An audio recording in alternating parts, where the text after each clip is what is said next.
ഇത് മാസ് മോട്ടോഴ്സിൽ നിന്നാണ്. ഹോണ്ടയുടെ ഡിയോ വണ്ടി ജനറൽ സർവീസായിട്ട് നമ്മൾ കയറ്റിയതാണ്. ജനറൽ സർവീസ് ഉണ്ട്. അതേപോലെ തന്നെ ഹെഡ്ലൈറ്റ് ഒരു പോയിന്റ് വർക്ക് ചെയ്തില്ല എന്നുള്ളൊരു കംപ്ലയിൻറ്റ് പറഞ്ഞിട്ടുണ്ട്. സെൽഫ് മോർണിംഗിൽ സ്റ്റാർട്ടിങ് അല്ല എന്നുള്ള കംപ്ലയിൻറ്റ് പറഞ്ഞിട്ടുണ്ട്. പിന്നെ ഓയിൽ ചെക്ക് ചെയ്യുക, ഫ്രണ്ട് സൗണ്ട്, ബ്രേക്ക് പിടിക്കുന്ന സമയത്ത് വൈബ്രേഷൻ, ഇതൊക്കെയാണ് മെയിനായിട്ട് പറഞ്ഞിരിക്കുന്ന കംപ്ലയിൻറ്റുകൾ. അപ്പോൾ നമ്മൾ വണ്ടി ഓടിച്ചു നോക്കി വണ്ടി വർക്കിന് കയറ്റി. ബാക്ക് ബ്രേക്കിൻ്റെ ഭാഗം തുടങ്ങി നമ്മൾ ചെക്ക് ചെയ്തുകൊണ്ട് ബാക്ക് വീലിൻ്റെ അവിടെ തുടങ്ങി നമ്മൾ ചെക്ക് ചെയ്യുന്നുണ്ട്. ബ്രേക്ക് ലൈനർ നമ്മൾ ചെക്ക് ചെയ്യുന്ന സമയത്ത് ബ്രേക്കിൻ്റെ ലൈനർ നമുക്കിത് ഇരിക്കുന്ന ലൈനർ കമ്പനി ലൈനറാണ്. ഹോണ്ടയുടെ ഒറിജിനൽ ലൈനർ തന്നെയാണ്. ശരിക്കും ഇതിനകത്ത് നോക്കുമ്പോൾ അതിൻ്റെ ഫുള്ള് 100% നമുക്ക് ഉപയോഗിച്ച് തീർക്കാൻ പറ്റിയിട്ടില്ല. കാരണം എന്താ വെച്ചാൽ ശരിക്കും അതിൻ്റെ ഈ ഹബിൻ്റെ ഭാഗം ഉണ്ടല്ലോ, ഹബിൻ്റെ ഇവിടെ ലൈനർ അറിഞ്ഞ് ഇവിടെ ചെറിയ ചാല് പോലെ ഒരു കുഴി പോലെ ആയിട്ടുണ്ട്. അപ്പോൾ അങ്ങനെ വരുമ്പോൾ അത്രയും ഭാഗം അതിൻ്റെ ഉള്ളിലേക്ക് ഇറങ്ങി ചെല്ലുമ്പോൾ നമുക്ക് അത്രയും ഭാഗം ഉപയോഗിക്കാൻ കിട്ടാത്തൊരു കണ്ടീഷനുണ്ട്. അപ്പോൾ തൽക്കാലം നമ്മളിപ്പോൾ ബ്രേക്ക് അഡ്ജസ്റ്റിങ് നമ്മൾ നോക്കുകയാണെന്നുണ്ടെങ്കിൽ ഏകദേശം ഇത് ഇത്രയും ഭാഗത്തോളം ബ്രേക്ക് അഡ്ജസ്റ്റ് ചെയ്ത് കഴിഞ്ഞിട്ടുണ്ട്. ഇപ്പം നമ്മൾ ബ്രേക്ക് ഇത് തന്നെ റീസെറ്റ് ചെയ്ത് ഇട്ടാലും തൊട്ടടുത്ത ദിവസങ്ങളിൽ തന്നെ ഒരു പക്ഷേ നമുക്ക് കയറ്റിയിട്ട് ബ്രേക്ക് ലൈനർ മാറ്റേണ്ട ഒരു സിറ്റുവേഷൻ ഉണ്ടാവും. അപ്പോൾ വേണമെങ്കിൽ നമുക്ക് കൂട്ടത്തിൽ കൂടെ തന്നെ മാറ്റി വിടാവുന്നതാണ്. പിന്നെ നമ്മൾ ഈ വീലിൻ്റെ ഭാഗം അഴിച്ച് നമ്മൾ ചെക്ക് ചെയ്യുന്ന സമയത്തുണ്ട് ഇവിടെയൊക്കെ നിലവിൽ ഓയിൽ ലീക്കുമായി ബന്ധപ്പെട്ട നമ്മൾ കാണുന്നുണ്ട് കണ്ടോ. അതേപോലെ തന്നെ ബാക്കിലത്തെ ഈ അടിഭാഗത്തേക്ക് നോക്കുമ്പോൾ ഗിയർ ബോക്സിൻ്റെ സൈഡിൽ നിന്ന് ഓയിൽ ലീക്ക് വന്നതാണ് ഈ കാണുന്നത് കേട്ടോ. അപ്പോൾ അതിൻ്റെ ഗിയറിൻ്റെ ഉള്ളിൽ നമുക്ക് 120 മില്ലി ഓയിലാണ് അതിൻ്റെ ഉള്ളിൽ വരാം. ആ ഓയിലാണ് ലീക്കായിട്ട് പുറത്തേക്ക് വന്നുകൊണ്ടിരിക്കുന്നത് കേട്ടോ. അപ്പോൾ നമുക്കത് കൈയോടെ തന്നെ അതിൻ്റെ ഓയിൽ സീൽ അഴിച്ച് ഗിയർ ബോക്സ് അഴിച്ചിട്ട് അതിൻ്റെ ഓയിൽ സീൽ മാറ്റി റീസെറ്റ് ചെയ്യണമായിരിക്കും ഏറ്റവും ബെറ്റർ. കാരണം ഇനി അങ്ങോട്ടേക്ക് പോകും തോറും ഓയിൽ ലീക്കേജ് കൂടുള്ളൂ. ഒരു കാരണവശാലും നമുക്കത് കൺട്രോളിൽ നിൽക്കില്ല, എന്തായാലും കൂടി വരുള്ളൂ. അപ്പോൾ ആ കൂടി 120 മില്ലി ഓയിലുള്ളൂ. അപ്പോൾ നമ്മൾ ഓയിൽ ഫില്ല് ചെയ്താൽ പോലും നമുക്കതൊരു ഗുണത്തിൽ കിട്ടണമെന്നില്ല. കംപ്ലൈൻ്റ് ആവും, പെട്ടെന്ന് ബാക്ക് സൈഡ് ലീക്കേജ് കാണിച്ച് വീണ്ടും നമ്മൾ കയറ്റേണ്ടതായിട്ട് വരും. പിന്നെ അതുപോലെ നമ്മൾ അതിൻ്റെ എയർ ഫിൽറ്റർ ക്ലച്ചിൻ്റെ ഭാഗം ചെക്ക് ചെയ്യുന്നുണ്ട്. എയർ ഫിൽറ്ററൊക്കെ നമുക്ക് ഇതുമ്പോൾ കിടക്കണ ഫിൽറ്റർ എന്ന് പറഞ്ഞാൽ ഡ്യൂപ്ലിക്കേറ്റ് ഫിൽറ്ററാണ് നമുക്ക് ഇടാം. പക്കാ ഡ്യൂപ്ലിക്കേറ്റാണ്. അത്യാവശ്യം നല്ല രീതിയിൽ തന്നെ ബ്ലോക്കും ആയിട്ടുണ്ട് കേട്ടോ. അപ്പോൾ എയർ ഫിൽറ്റർ മാറ്റിയിടാം. കാരണം എന്താ വെച്ചാൽ എന്തെങ്കിലും സ്റ്റാർട്ടിങ്ങിൻ്റെ പ്രോബ്ലം പറഞ്ഞിട്ടുണ്ട് മോർണിംഗിൽ. എയർ ഫിൽറ്റർ മാറ്റുമ്പോൾ കൂട്ടത്തിൽ തന്നെ മാറ്റേണ്ട ഒരു പാർട്സാണ് ഈ പ്ലഗ് എന്നുള്ളത്. പ്ലഗിൻ്റെ പോയിൻ്റൊക്കെ ഫുള്ള് കത്തി തീർന്നു. ശരിക്കും ഇത്രയൊന്നും ഉപയോഗിക്കരുത്. അതിങ്ങനെ ഉപയോഗിക്കുന്ന സമയത്ത് എന്ത് പറ്റുമെന്ന് വെച്ചാൽ എഞ്ചിൻ ഹെഡിനകത്ത് കാർബൺ ഡെപ്പോസിറ്റ് ക്രമാതീതമായിട്ട് കൂടിയിട്ടുണ്ടാവും. ഇപ്പം തന്നെ ഓൾറെഡി ഉണ്ടാവും. പ്രത്യേകിച്ച് അതിന് ഇരിക്കുന്ന എയർ ഫിൽറ്റർ ഉപയോഗിക്കുമ്പോഴുള്ള പ്രോബ്ലം ഇത് പെട്ടെന്ന് പൊടി കയറി ബ്ലോക്കാവും. എയർ കിട്ടേണ്ട സ്ഥാനത്ത് നമ്മൾ വണ്ടി ഓടിക്കുന്ന സമയത്ത് നമുക്ക് പവർ ആവശ്യം, നമ്മൾ ആക്സിലേറ്റർ കൊടുക്കും. പെട്രോൾ എയർ കിട്ടാതെ വരുമ്പോഴത്തേക്കും ആ ഉള്ള പ്രഷറിൽ പെട്രോളും കൂടുതലായിട്ട് വലിച്ചിറങ്ങി ഹെഡിലേക്ക് വരും. ആ ഹെഡിലേക്ക് വരുമ്പോൾ പ്ലഗിൻ്റെ അവസ്ഥ ഇതാണ്. കത്തിക്കാനായിട്ടുള്ള കറക്റ്റ് ഇഗ്നിഷൻ കിട്ടുന്ന കണ്ടീഷനുള്ള പ്ലഗ് അല്ലാതെ ഇരിക്കാം. അത്യാവശ്യം പോയിൻ്റൊക്കെ പോയിട്ടുണ്ട്. അപ്പോൾ അത് ശരിക്കും പൊല്യൂഷനായിട്ട് അതിൻ്റെ ഉള്ളിൽ നല്ല രീതിയിൽ കാർബൺ പിടിച്ചിട്ടുണ്ടാവും എഞ്ചിൻ ഹെഡിനകത്ത്. അപ്പോൾ പ്രത്യക്ഷത്തിൽ നമുക്ക് പുറമേ നിന്ന് ചെയ്യാൻ പറ്റുന്ന കാര്യം എന്ന് പറഞ്ഞാൽ പ്ലഗും എയർ ഫിൽറ്ററും മാറ്റിയിടാം. നമുക്ക് ഈ കാർബറേറ്ററും കൂടി ഒന്ന് അഴിച്ച് ക്ലീൻ ചെയ്യുന്നത് നല്ലതാണ്. കാരണം എന്താ വെച്ചാൽ കാർബറേറ്ററും കൂടി അഴിച്ച് ക്ലീൻ ചെയ്താലാണ് നമുക്ക് ആ സെക്ഷൻ കറക്റ്റ് ആവുള്ളൂ. അതിനുശേഷം നമ്മൾ ചോക്ക് ഉപയോഗിച്ച് വണ്ടി സ്റ്റാർട്ട് ചെയ്യേണ്ടി വരും. രാവിലെ എപ്പോഴും ചോക്ക് ഉപയോഗിച്ച് വണ്ടി സ്റ്റാർട്ട് ചെയ്യുന്നത് തന്നെയാണ് നല്ലത്. കാരണം വെച്ചാൽ ഇപ്പം നമുക്ക് പ്ലഗ് കംപ്ലൈൻറ്റ് ആയതുകൊണ്ട് ചോക്ക് വലിക്കേണ്ടി വന്നുവെന്നുണ്ടെങ്കിൽ നമ്മൾ ബാക്കിയത്തെ ക്ലിയർ ചെയ്തിട്ടാലും ചോക്ക് ഉപയോഗിച്ച് സ്റ്റാർട്ട് ചെയ്യുക. രാവിലത്തെ ഒരു സ്റ്റാർട്ടിങ് മാത്രം, അതാണ് ആവശ്യം വരുള്ളൂ.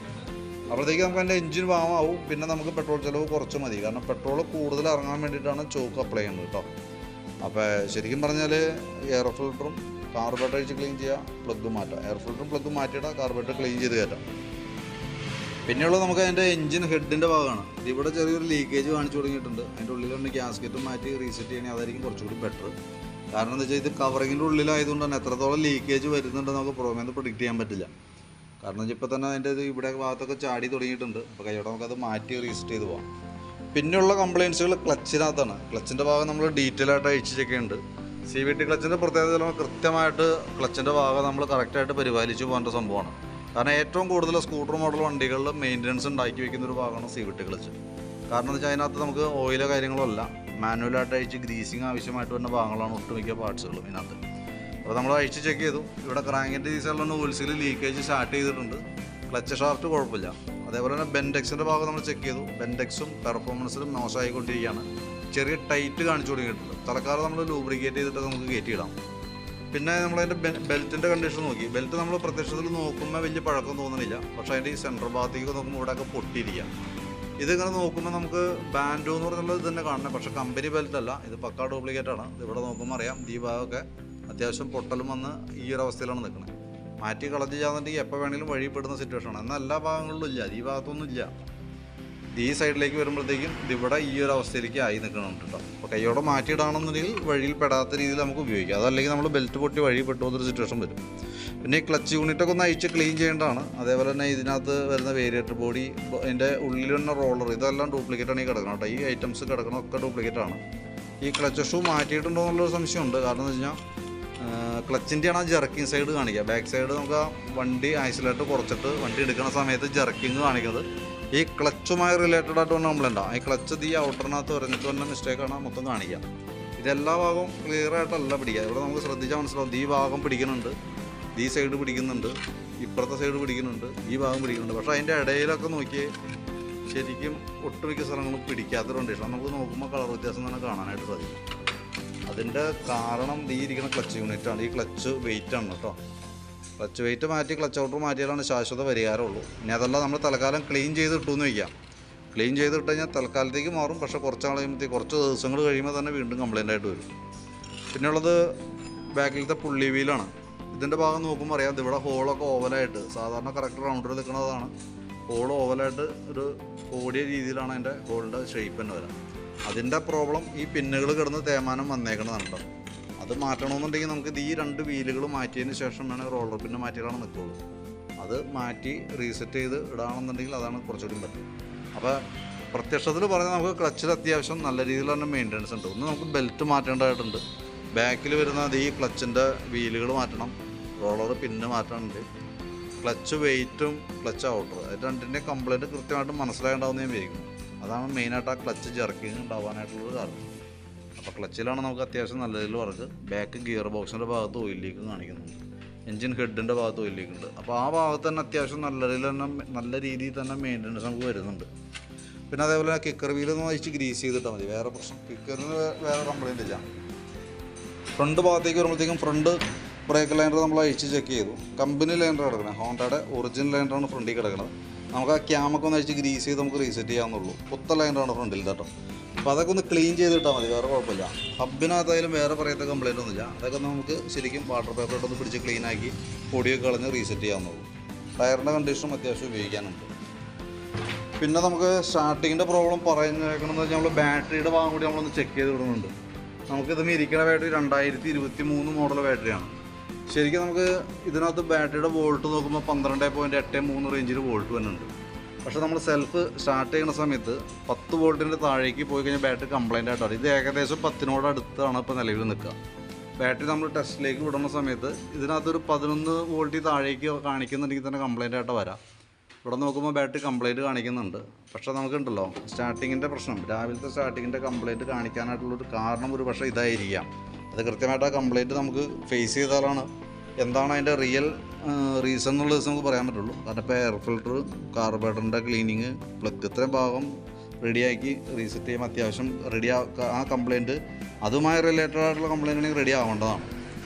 പിന്നെ അതേപോലെ സെക്കൻഡറി ഫിൽറ്റർ യൂണിറ്റ് പൊടിഞ്ഞൊടുക്കിയിട്ടുണ്ട്, ഈ ഒരു അവസ്ഥയിലേക്ക് ആയിട്ടുണ്ട്. നമുക്കതൊന്ന് മാറ്റിയിട്ടേക്കാം. അത് എൻ്റെ ലൊക്കേഷൻ വന്നത് ഇതിൻ്റെ ഉള്ളിലാണ്, പിന്നെ എൻജിൻ റൂമിൻ്റെ ഉള്ളിൽ. അതേപോലെ തന്നെ എൻജിൻ റൂമിൻ്റെ ഉള്ളിലത്തെ അവസ്ഥയാണത്.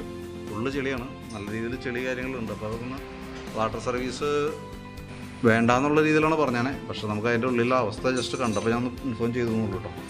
എൻജിൻ ഓയിൽ ചെക്കപ്പാണ് പറഞ്ഞിരുന്നത്, ചെക്ക് ചെയ്താൽ മാത്രം മതി എന്ന് പറഞ്ഞത്. പക്ഷേ അത് നോക്കുമ്പോൾ അതിൻ്റെ ലെവൽ നമുക്ക് വളരെ അടിയിലായിട്ടാണ് കാണുന്നത് കേട്ടോ.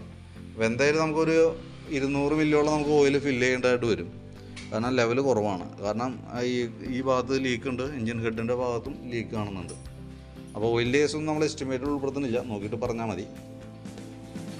അതൊക്കെയാണ് മെയിനായിട്ടുള്ള കേസ്. പിന്നെ ഈ മോർണിംഗ് സ്റ്റാർട്ടിങ്ങിൻ്റെ കംപ്ലയിൻ്റ് ഉണ്ടല്ലോ, പ്രത്യക്ഷത്തിൽ റെഡി ആയില്ലെങ്കിൽ നമ്മൾ ചെയ്യേണ്ട 2 കാര്യങ്ങളുണ്ട്. ഒന്ന്, നമുക്ക് ഈ ഇരിക്കുന്ന പെട്രോൾ ടാപ്പിൻ്റെ കംപ്ലയിൻറ്റും കൊണ്ടും രാവിലെ സ്റ്റാർട്ടിങ് കംപ്ലയിൻറ്റ് കാണിക്കും. ഈ ഇരിക്കുന്ന പെട്രോൾ ടാപ്പിൻ്റെ കംപ്ലയിൻറ്റ് ഉണ്ട്. കാരണം എന്ന് വെച്ചാൽ നമ്മൾ വണ്ടി രാവിലെ സ്റ്റാർട്ട് ചെയ്യുന്ന സമയത്ത് കറക്റ്റായിട്ട് പെട്രോൾ ഇതിനകത്തേക്ക് സപ്ലൈ വരുന്നുണ്ടോ എന്നുള്ള കേസ് കൃത്യമായിട്ട് നമുക്ക് അറിയേണ്ടതുണ്ട്. അപ്പോൾ നമുക്ക് ഈ കംപ്ലയിൻറ്റ് മാറിയില്ലാന്നുണ്ടെങ്കിൽ ഈ കാര്യങ്ങളും കൂടി ചെക്ക് ചെയ്യാനായിട്ട് നമുക്ക് തരണ്ടാണ്.